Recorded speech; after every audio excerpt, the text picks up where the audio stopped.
Our planet is facing a climate emergency. That's the dire warning from thousands of scientists who say we're not taking climate change seriously. Their report says unless we change the way we live, humanity faces untold suffering. So, what will it take to save planet Earth? And will governments and world leaders listen to these latest warnings? This is Inside Story.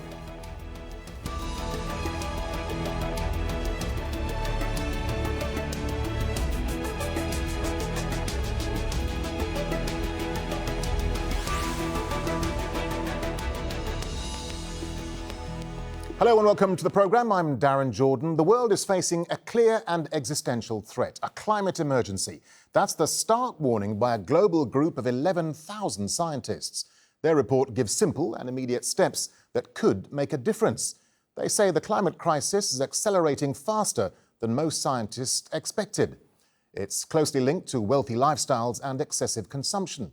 People must eat less meat, emissions must be cut and fossil fuels replaced. Without action, they say, large areas of Earth could become uninhabitable. But scientists say there is hope, and the global protest movement can bring change. Well, let's now get the thoughts of our guest. Joining us in Penang, Malaysia, Mina Rothman. She's the Climate Change Programme Coordinator at the Third World Network. From Reading in the UK, Elizabeth Robinson. She's a Professor of Environmental Economics at the University of Reading. And in London, Doug Parr. He's the Policy Director and Chief Scientist at Greenpeace UK. A warm welcome to the programme. Doug Parr, let me start with you, if I may, there from Greenpeace. How significant do you think this endorsement by this group of 11,000 scientists is? And why are climate experts now ratcheting up the language to call this an emergency? Well, I think for a long time we've seen scientists try to play be kind of withdrawn from the political system and saying we can put our information into the political system and this is going to make it work.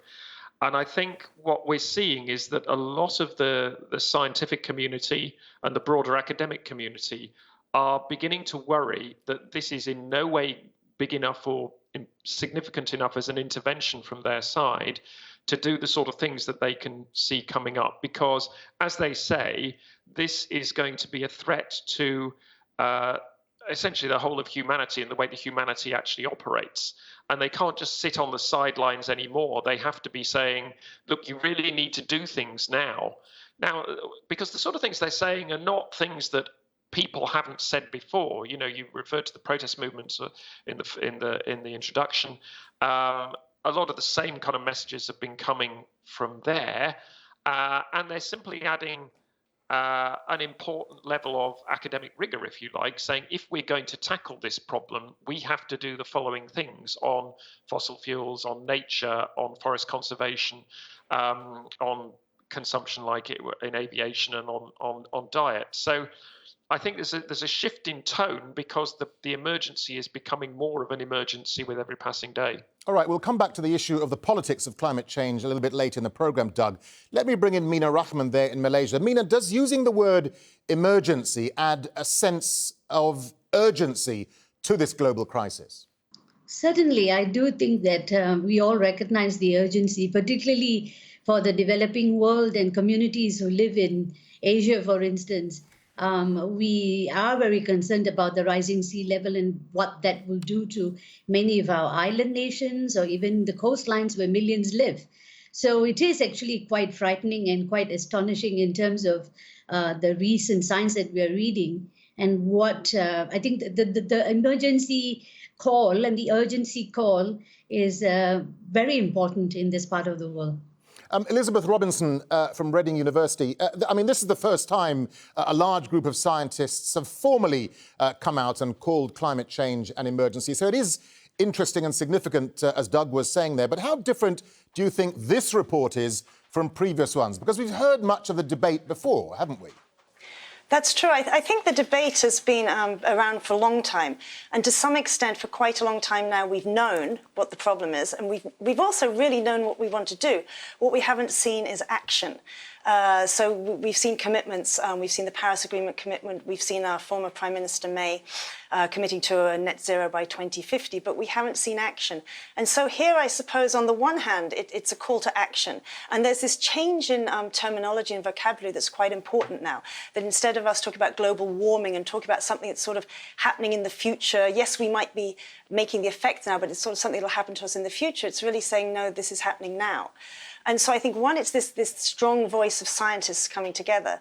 And two, I think it's this message that we can pick up the signs of the climate crisis already. And one of the very powerful things I think about their report is this idea that let's track these indicators and show what progress we're making, but also that there are some impacts of climate change that we're already picking up. And these are serious impacts. I was just going to say, the other thing to say is, the terms climate emergency and climate crisis, to some extent, certainly sitting in the West, we might say, well, it's getting a bit warmer or the weather's a little more extreme. But I think it's still hard for people to act. But when we talk about the opportunities we can create to craft a world in 20, 30, 40 years that looks a lot more a better place to live in terms of the actions we need to take anyhow to mitigate climate change, that also can put quite a positive spin on encouraging people to take actions.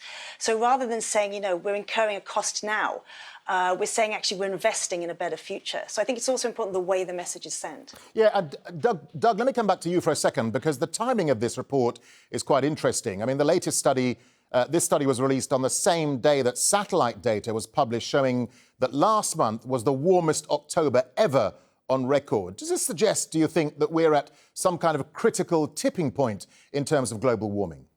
I think what we're seeing is that there's a succession of months. I mean, the October record was following on from several other monthly records, which were the warmest ever. So I think what we're seeing is a kind of culmination of what we've been doing over several years, over several decades, leading to heightened temperatures across the globe. Now, that we know that warming can work like that, and that there are sort of bursts of warming and then it might plateau for a while. I think the thing is, we know there's warming now. We're starting to see the effects in terms of wildfires, ice melting, Arctic, Antarctic, Greenland, and so on. We might be lucky and it kind of plateaus for a while, and we can get our act together in terms of cutting emissions. But we don't know that for sure.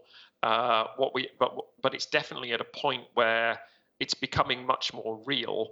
And as Elizabeth said, these effects are becoming very real right now in a number of countries. So we haven't got any time to waste. Meena, let's bring you back into the discussion here, because we're told that indicators like meat production and meat consumption, global tree loss, as well as fossil fuel consumption, are collectively telling us much more. I mean, how important are those factors in the overall picture, do you think? Well, I do think that we need to look at this in terms of who is actually causing much of the emissions problem. There has been a history to it, and this is why in the Climate Change Convention and in the Paris Agreement, there is a common but differentiated responsibility that developing countries talk about, and they talk about equity. The Industrial Revolution led to much of the emissions in the past, and there is a historical responsibility. And in fact, much of the emissions that we see today have been there from history, and the impacts that we are facing already is the result of the history that has happened.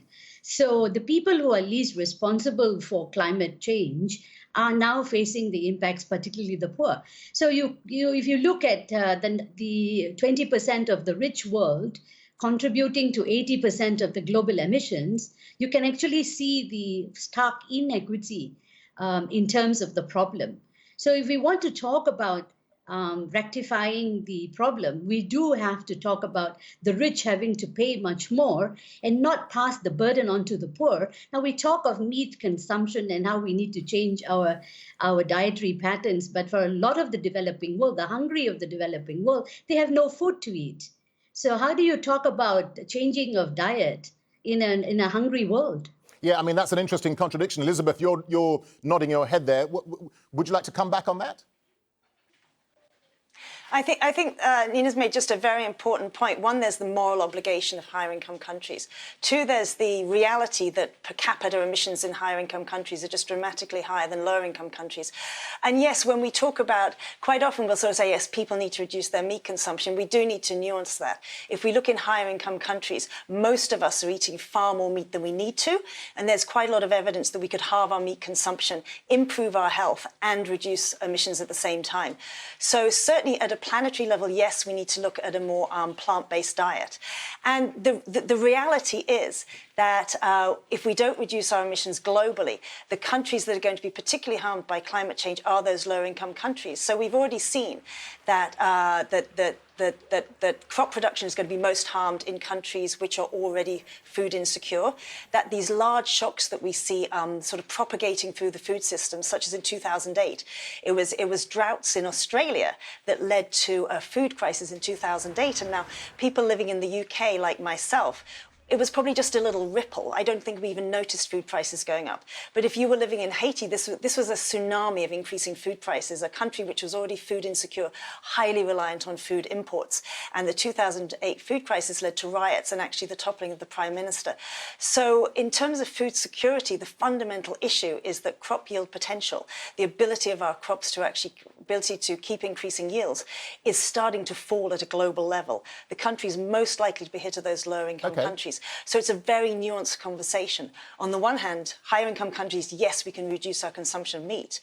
On the other hand, I mean, low income countries, it's more of how do we help to keep those yields up in an era of climate change. Let's just look a bit deeper into the report if we can. Doug Parr, this is the first time we're now seeing a climate change report that addresses the controversial and prickly subject of population control. Why is this such a political hot potato within the climate change debate, do you think? Well, I think it's become the population issue is one that I think it's an indicator. I don't think it's a useful way to frame the debate, though, and that's one of the controversies within the environment movement. Some people think that it's a useful way to talk about tackling emissions, and I would actually disagree with that, because there are issues around human rights and fundamental ones of climate justice, as have already been referred to, about where responsibility should lie. I mean, you know, frankly, if we're going to reduce the population, the population needs to be reduced in wealthy developed countries. But I would actually disagree that it's a useful way to look at it, because it's as much to do with technology and lifestyle in developed countries, and there are a whole different set of issues that apply in developing countries where things like infrastructure, welfare states and so on don't exist. So it is a controversial issue because there are different ways of looking at the climate problem. Now, and I think it's as an indicator, looking at per capita consumption and so on, I think it shows where responsibility can lie. But as a way of saying this is how we tackle it, I think that's where the problems start. Meena, I'd like to throw that point to you, because the idea of trying to influence human population growth, as Doug said, is hugely controversial. And even UN climate negotiators have avoided this. But can we still afford to ignore it? Well, I do think this is where we need to come to the question of, is it population or is it who's consuming and who's producing the emissions most of all? This is an old debate, actually. If you remember from the Rio days itself, when there was this Rio summit in 1992, the same problem, the population problem, was posed as the major problem for the environmental crisis. But very clearly, it was already debunked quite early on. If you look at the lifestyle of the rich American, for instance, what the American rich consumer eats is many more times compared to a Chinese or an Indian or even a Kenyan. So population is not the question. It's who's causing most of the consumption and the production of the emissions. So I do think that the population debate actually clouds the problem, and it puts the blame on the developing world, which is largely where the population is. So I do think that the population debate is not helpful, and it actually mischaracterizes the problem, where we have to see the rich of the world, the 20% of the rich, consuming much Okay. of the resources, including the carbon emissions. All right, stay with us, won't you? Because I want to expand on the political timing and the political impact of this report. The scientists' warning was published a day after US President Donald Trump began the formal process of withdrawing from the Paris Climate Accord. Well, the pact was agreed by 185 countries back in 2015 to fight climate change by reducing greenhouse gas emissions. Washington presented its withdrawal letter to the United Nations on Monday, but it'll take at least a year to formally leave. The US is the only country to pull out so far. Let's go back to our guests. Doug Parr, let me start with you. How significant then is the timing of this report, given that President Trump has begun the formal process of taking the US out of the Paris climate deal? I think the report is a salutary reminder that the weight of scientific evidence is very firmly on the side of doing something very soon and very profoundly about climate emissions. What the Trump pullout shows, which anybody who pays attention to what's going on there, is that they don't really care about scientific evidence. They're going to back their own prejudices and the fossil fuel industry. It's not so. The Trump. Let's be clear. The Trump pullout from Paris, or attempted pullout, is really unhelpful. But I think we're also seeing that other countries around the world are almost using it as a galvanizing thing to step up to the plate. So it's, there are two sides to this. Of course, it's really unhelpful. Of course, it'd be far better if they stayed in. Of course, it would be better if the White House was behind domestic emissions reductions. On the counter side, it's forced other people to say, US leadership is not going to be here, we need to step up. And it also has meant, almost in reaction to it, that US states on particularly the east and west coast are saying, well, we're going to step up and do stuff in America anyway. Elizabeth Robinson, President Trump always said, look, the Paris climate deal was bad for American jobs. He said it was bad for the American economy. What's this telling us, though, broadly about the political game of balancing economic growth with the need to radically address climate change? I don't know what it's telling us about balancing economic growth. I think it tells us that politicians aren't willing to make the commitments that are needed. But we do see that tension in the UK. I'm just thinking, that the arguments for sort of the expansion of Heathrow for a third runway and the idea that will create jobs and growth, and yet, it will directly increase emissions. We look at this sort of argument over, fracking or no fracking, the jobs versus the climate. So it's. But I think, I agree with what Doug said. It's for many higher-income countries, it's actually economically sensible to embrace actions that mitigate climate change. So there's huge opportunities in the future. So one, in terms of if we look at economic growth and we look at, say, air pollution. So we've seen the images in Delhi, and we know in London. I live in London, and the emissions. We exceed our emissions, sort of what's the legal emissions well before the end of the year every year. So I think it's a false logic to say that if we put our country first, what we do is actually ignore climate change or not take those actions to mitigate climate change. The economic opportunities of mitigating climate change are very high.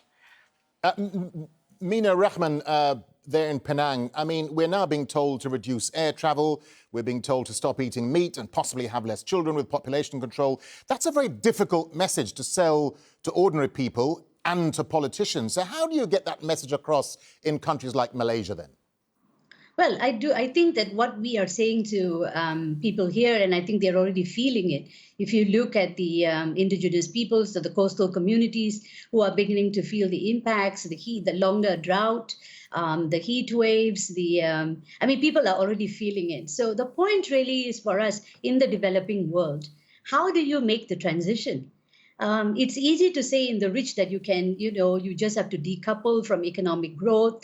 But here, the question really is one of how do you how do you reach sustainable development, meaning livelihoods and jobs and income at the same time in a carbon constrained world. For that to happen, you do need the transition, which is through financial transfers from the developed world to the developing world. You do need the money, the technology transfer, so that we can leapfrog and not make the mistakes of the West. But what we see not happening enough and fast enough is for the financing and for the technologies to flow. But that's only one part of the problem. The other part of the problem is adaptation. Many of our countries have got no options. The floods come or the fires come, and you have to respond.